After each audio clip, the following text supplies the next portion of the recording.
இன்னைக்கு ஒரு polity question தான் நம்ம பார்க்க போறோம். குடியரசுத் தலைவர் ஆட்சி முறை பற்றிய பின்வரும் கூற்றுகளில் எவை உண்மையானவைன்னு கேட்டிருக்காங்க. ஃபர்ஸ்ட் ஸ்டேட்மெண்ட் பாருங்க.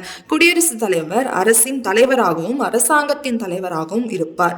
இது அதிகார பிரிவினை அடிப்படையிலானது. குடியரசுத் தலைவரின் பதவிக்காலம் நிர்ணயிக்கப்பட்டுள்ளது. செயலாளர்கள் குடியரசுத் தலைவருக்கும் செனட்டுக்கும் பொறுப்பானவர்கள் ஆவார்கள் அப்படின்னு கொடுத்திருக்காங்க. ஸோ இதுல எது கரெக்டானது அப்படின்னு தான் கேட்டிருக்காங்க. கீழே கொடுக்கப்பட்டுள்ள குறியீடுகளில் இருந்து சரியான விடையை தேர்ந்தெடுக்கவும் கொடுத்திருக்காங்க. அப்படி பார்த்தீங்கன்னா ஃபர்ஸ்ட் ஸ்டேட்மெண்ட் கரெக்ட், செகண்ட் ஸ்டேட்மெண்ட்டும் கரெக்ட், தேர்டும் கரெக்ட், ஃபோர்த் ஒன் மட்டும்தான் தப்பா இருக்கு.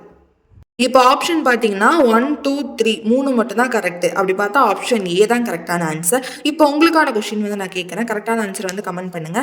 ஆளுநரால் பிறப்பிக்கப்படும் ஒரு அவசர சட்டம் எந்த காலக்கெடுவின் முடிவில் செயல்பாட்டை நிறுத்திவிடும் என அரசமைப்பு சட்டம் கூறுகிறதுன்னு கேட்டிருக்காங்க. ஆப்ஷன் பாருங்க. அவசர சட்டம் பிறப்பிக்கப்பட்டது முதல் 6 மாதத்திற்கு 6 மாதங்கள் அல்லது 6 வாரங்கள் என்ற காலக்கெடுவில் எது முன்னதாக உள்ளதோ அதற்கு, சட்டமன்ற சபைகள் கூடிய 6 வாரங்களுக்கு, அது பிறப்பிக்கப்பட்ட தேதியிலிருந்து 6 வாரங்களுக்குன்னு கொடுத்துருக்காங்க. ஸோ இதுக்கு ஆன்சர் என்னன்னு சொல்லி கமெண்ட் பண்ணுங்க. இந்த மாதிரி டிஎன்பிசி வீடியோ வேணும்னா என்னோட சேனலை சப்ஸ்கிரைப் பண்ணி வச்சுக்கோங்க. Thank you so much. Bye bye.